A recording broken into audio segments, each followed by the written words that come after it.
que sucede, que entre la fe y la felonía, la herencia y la herejía, la jaula y la jauría, entre morir o matar, prefiero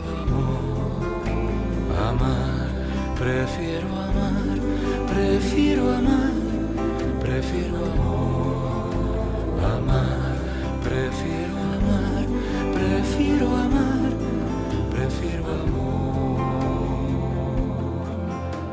amar.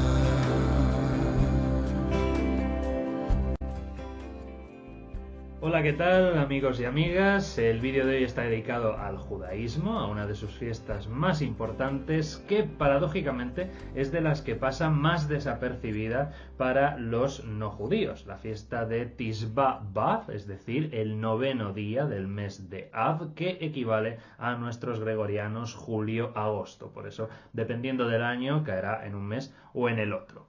Como digo, esta fiesta tiene una relevancia fundamental en el calendario judío, ya que es el principal día de duelo y de llanto del judaísmo. De hecho, se le considera el día más triste de la religiosidad judía. Se trata de un día en el que los judíos dedican a recordar las mayores desgracias, los mayores desastres de su historia, tal como expone la Mishnah en el tratado Ta'anit 4.6, que da una serie de eventos que justifican el ayuno y la abstinencia el día de hoy, cuando se suele leer el Megilat Eija, es decir, el libro de las lamentaciones. El primer evento que señala la Mishnah es el que aparece recogido en los capítulos 13 y 14 de Números. Este día, el 9 del mes de Av, Moisés mandó 12 espías a informarle sobre la tierra de Canaán, la tierra prometida. Regresaron con malas noticias y los israelitas se lamentaron y temieron no poder entrar en la tierra, cosa que en efecto ocurrió. De los hebreos salidos de Egipto, únicamente 2, Josué y Caleb, llegaron a entrar en la tierra de la promesa. El segundo evento es la destrucción del Templo de Jerusalén por los ejércitos babilonios en el siglo VI antes de nuestra era. La pérdida del templo, del espacio sagrado, fue la antesala de la Galut, el exilio. Cada grupo, cada cultura y en la actualidad cada individuo define qué espacios son ordinarios y cuáles tienen un carácter especial en función de las actividades que se desarrollen en ellos. El tempus sacrum, plasmado en el calendario litúrgico, va de la mano del locus sacrum, el espacio sagrado, que se distingue del espacio profano. Los espacios son, en cierto sentido, una construcción social, pues cada cultura posee una cosmovisión propia que ordena la realidad, delimita los espacios y les atribuye un sentido específico. Saber el significado que un grupo humano otorga a determinados lugares da mucha información, muchos datos sobre su identidad, cómo se entienden sus miembros a sí mismos, cuáles son sus valores, de qué forma comprenden la realidad y las relaciones humanas, y en el caso de las tradiciones espirituales del mundo, sus espacios sagrados nos dicen también cómo entienden esa realidad última con la que se relacionan. Esto es paradigmático en el caso de los templos y también, lógicamente, en el templo de Jerusalén, el espacio sagrado por excelencia para Israel, aunque no el único, ni mucho menos. Pero sí es indiscutible que el templo se convirtió en una de las piezas fundamentales de la reforma deuteronómica iniciada probablemente durante el reinado de Ezequías y retomada durante el reinado de Josías, ambos reyes de Judá, una vez había caído el reino de Israel, el reino del norte. La teología que fundamentó esta reforma afirmaba la condición única de Jerusalén como capital de Judá y centro del poder monárquico. Los pilares de la reforma de Josías incluían un solo rey, el mismo, un solo Dios, una sola ley y, claro, un solo templo, en el que habitaba ese Dios que dominaba sobre las demás divinidades, buscando así la centralización del culto. Estamos en torno al año 629 antes de nuestra era y el Templo de Jerusalén se ha constituido en la marca de identidad de la ciudad y del reino. Pero ese templo lo destruyeron los babilonios durante su asalto definitivo a la ciudad en el año 586 antes de nuestra era. Es difícil hacerse una idea del profundo trauma que generó en la sensibilidad judía este acontecimiento, el vacío que la destrucción del templo dejó en su identidad, en su teología, en su praxis religiosa y en sus propias vidas. Un drama tan grande que todavía hoy, tantos siglos después, dedican un día al año para no olvidarlo. Una vez regresados de Babilonia, los judíos reconstruyeron el templo y el rey Herodes el Grande emprendió una ambiciosa reforma. Fue el Herodiano el templo que conoció Jesús y del que no queda nada. El Muro de las Lamentaciones es solo uno de los muros de contención de la plataforma sobre la que estaba el templo. Pero en el año 70 de nuestra era, las tropas romanas de Tito asolaron Jerusalén y destruyeron también este templo, lo que supone el tercer motivo de lamento y ayuno del día de hoy. El drama se repitió y con un agravante, no ha sido reconstruido desde entonces. Hoy el judaísmo es una religión sin templo, pero tampoco lo necesita. Previniendo que algo así podía volver a ocurrir, el judaísmo supo adaptarse con relativa facilidad a la nueva circunstancia y se transformó a sí mismo, pasando de ser una religión del templo a una religión del libro. Pero eso no quita que fuese una gran pérdida que se recuerda hoy. Por lo tanto, el ayuno que se realiza en Tisha B'Av recuerda estos eventos, la destrucción del primer y del segundo templo, que ocurrieron en el mes de Av y, según la tradición, en Tisha, el día 9, pero con 656 años de diferencia. Por otra parte, Rabbi Hayim Skaus aclara que ninguno de los dos templos fue destruido el 9 de Av, se habla del 7, del 10, pero no importa. La tradición talmúdica es así de poderosa y estableció el 9 de Av porque en ese día ocurrió el cuarto motivo de Tishba. La derrota judía en la Segunda Guerra Judeo-Romana en el año 135. La revuelta fracasó y Simón Bar Kokhba, Rabí Akiva y miles de sus seguidores fueron asesinados en la fortaleza de Betar por las tropas romanas de Adriano. El nuevo intento de los judíos por independizarse de Roma había fracasado y como resultado todo el vecindario de la ciudad se convirtió en un desierto. Sobre las ruinas de Jerusalén se levantó una nueva ciudad, Aelia Capitolina, ya que Aelius era uno de los nombres de Adriano, y en la explanada del templo se levantó otro dedicado a Júpiter Capitolino. A partir de ese año, del 135, ningún judío, y por extensión ningún judío cristiano, tenía permitida la entrada en la ciudad bajo pena de muerte. La vida de la antigua comunidad judeocristiana de Jerusalén llegó a su fin, pero ese es otro tema, y sin embargo está muy relacionado. Las desdichas de los judíos iban a continuar gracias a una religión que, paradójicamente, predicaba el amor. En su ardor por convertir a las masas ya denominadas paganas, los primeros padres de la Iglesia se esforzaron, a partir de mediados del siglo II, en poner de relieve la fosa que separaba el judaísmo de la nueva fe que ellos difundían. Codificando esta voluntad en textos jurídicos, el emperador romano de Oriente Teodosio II, en la primera mitad del siglo V, condenó al judaísmo a la segregación e hizo de los judíos un pueblo aparte según la ley imperial. A finales del siglo VI, otro emperador romano oriental, Heraclio, condenó por ley el ejercicio del culto judío y un siglo más tarde Dagoberto, rey de los francos, los expulsó de las Galias y los visigodos de la península ibérica se apoderaron de sus hijos para convertirlos al cristianismo arriano. Pero la persecución sistemática por toda Europa llegó con las cruzadas. No es casual que la tradición rabínica haya declarado también motivo de ayuno y lamento del Tisha B'Av la declaración de la primera cruzada por el Papa Urbano II el 15 de agosto del año 1095. Esto era perfectamente lógico. Los sarracenos vivían lejos y eran peligrosos, pero los judíos vivían en cada país de Europa al alcance de la mano y los combatientes por la fe cristiana podían saciar más pronto y más fácilmente sobre ellos sus pasiones religiosas. Así que, en su marcha a Jerusalén, arrasaban todas las comunidades judías que se encontraban en el camino al grito de Deus vult, Dios lo quiere, para justificar sus acciones. Esto fue un ejercicio de violencia abierta, física, contra las comunidades judías, pero existía también desde antes y también después una violencia silenciosa y estructural. La mayor parte de los reinos europeos negaban a los judíos el derecho a la propiedad de la tierra y les estaba igualmente vedado el acceso a los gremios artesanos y mercantiles medievales. Un edicto del Papa prohibiendo a los cristianos la práctica del préstamo con intereses hizo que los judíos fuesen relegados al infame oficio de usureros. La Iglesia prohibía a los cristianos además trabajar para los judíos e incluso vivir entre ellos. Esta discriminación alcanzó su punto culminante en 1215, cuando el Cuarto Concilio de Letrán decidió hacer de los judíos una verdadera especie aparte, obligándolos a llevar una señal distintiva. En Inglaterra era una insignia que representaba las tablas de la ley, en Francia y Alemania era una O de color amarillo, precursora de la estrella amarilla que eligiera el Tercer Reich para designar a sus víctimas de las cámaras de gas.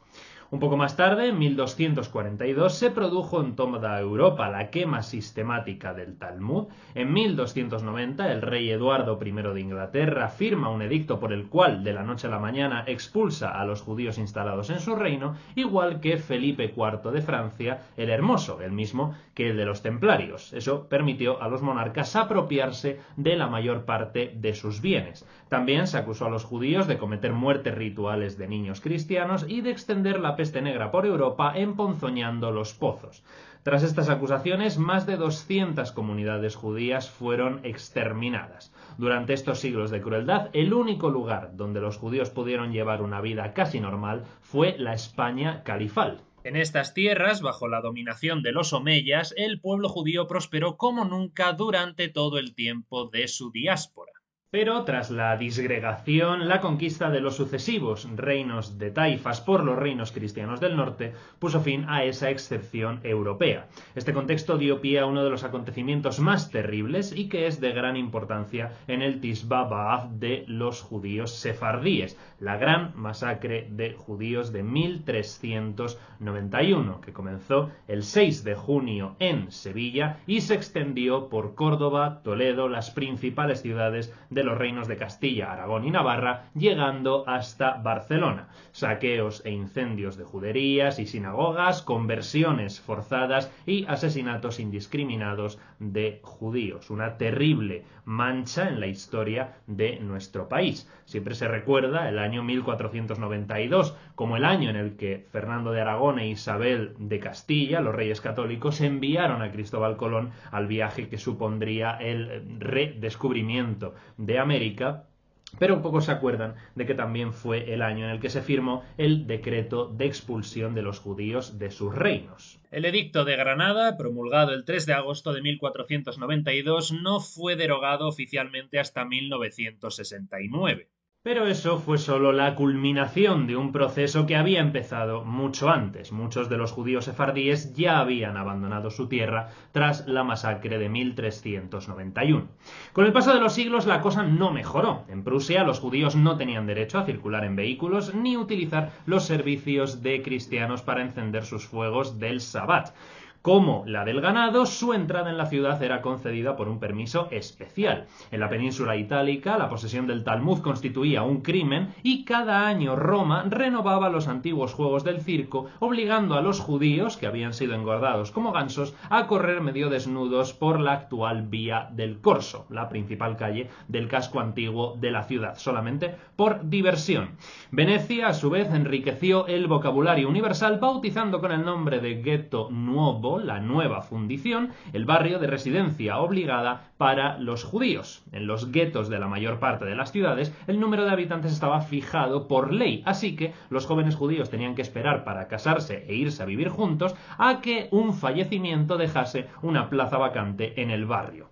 En Polonia, los judíos gozaron durante cierto tiempo de una cierta libertad y prosperidad casi comparables a la que en otro tiempo habían tenido en la España de los califas. Incluso eran admitidos a ocupar importantes cargos en la administración.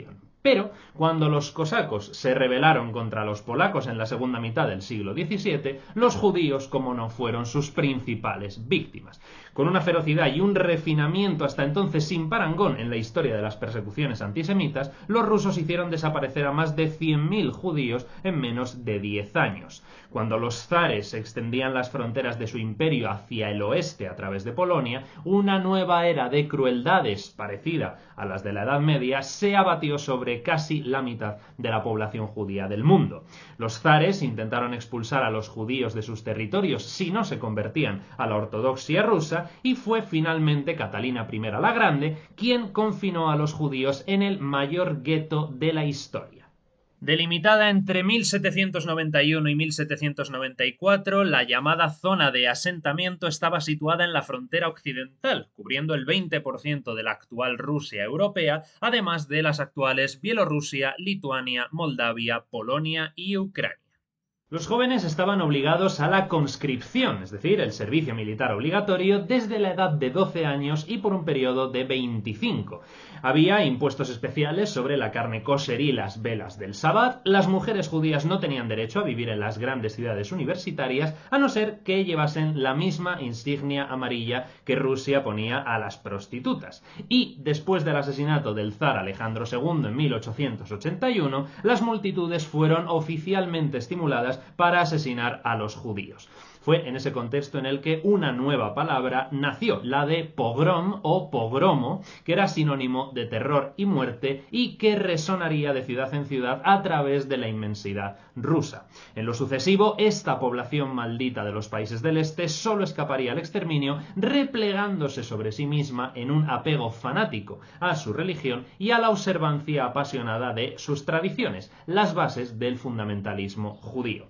La cosa mejoró para ellos a finales del siglo XVIII y comienzos del XIX gracias a los valores impulsados por la Revolución Francesa y la firma de la Declaración de los Derechos del Hombre y del Ciudadano de 1789, cuando se produjo el reconocimiento de los judíos como ciudadanos de Estado, lo que dio lugar a una progresiva emancipación y a una cierta apertura a la modernidad y forma de vida de los gentiles. Pero para el siglo XX las cosas no solo empeoraron, sino que se alcanzaron cotas de violencia contra los judíos nunca antes vistas, que ya es decir, el día 9 de Av del 5701 del calendario judío, equivalente al 20 de enero de 1942 del calendario gregoriano, en una mansión a orillas de un lago cercano a Berlín se fraguó la conocida como solución final contra los judíos de Europa. Unos 6 millones de judíos murieron bajo el régimen nazi.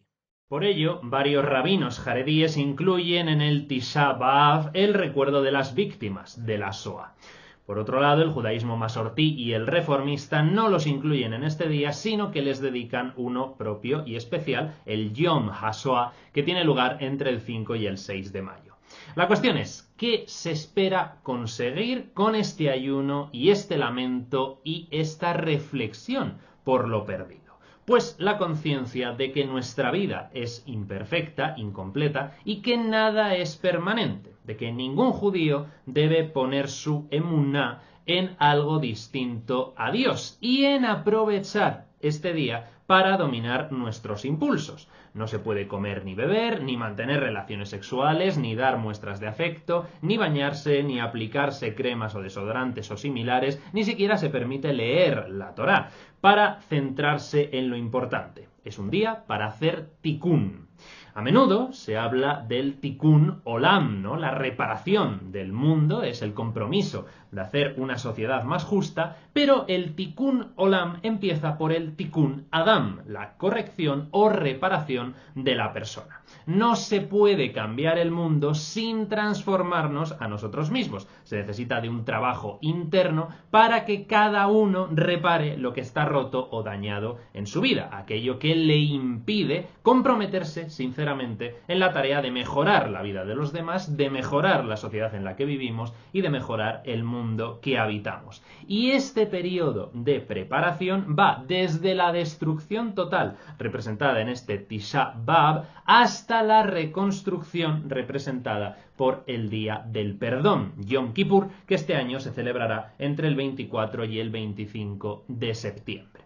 Entonces, esta destrucción, que está representada sobre todo en la destrucción del templo, invita en el Tisha B'Av a no imaginar ese templo como un edificio, sino a pensar en el cuerpo de cada uno de los judíos, que los judíos imaginen su cuerpo, su ser, como un templo en el que reside la Shejinah, la presencia divina. Entonces, cada ser humano es un templo. A la misma conclusión llegaron los rabinos talmúdicos que los cristianos de la comunidad juánica. Esta fecha tan señalada, que parece tan triste y deprimente, guarda al mismo tiempo un mensaje de esperanza, porque a pesar de que el ser humano se aparte de Dios, él siempre está aguardando el reencuentro con los brazos abiertos. Durante las próximas 7 semanas que siguen a este día, en las sinagogas del mundo se van a leer los pasajes de Isaías que hablan de la restauración del pueblo de Israel, es decir, de la reparación de esa relación única y personal de cada hombre y cada mujer con Dios. Estas próximas 7 semanas culminan con la llegada de Rosh Hashanah y 10 días después de Yom Kippur, el día del perdón, es decir, la reparación total de esa relación del ser humano con la divinidad, la fuente de toda vida.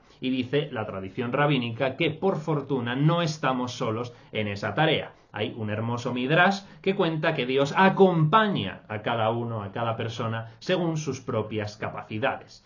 Dice, el versículo dice, Noé caminó con Dios. Rabí Yehuda apunta.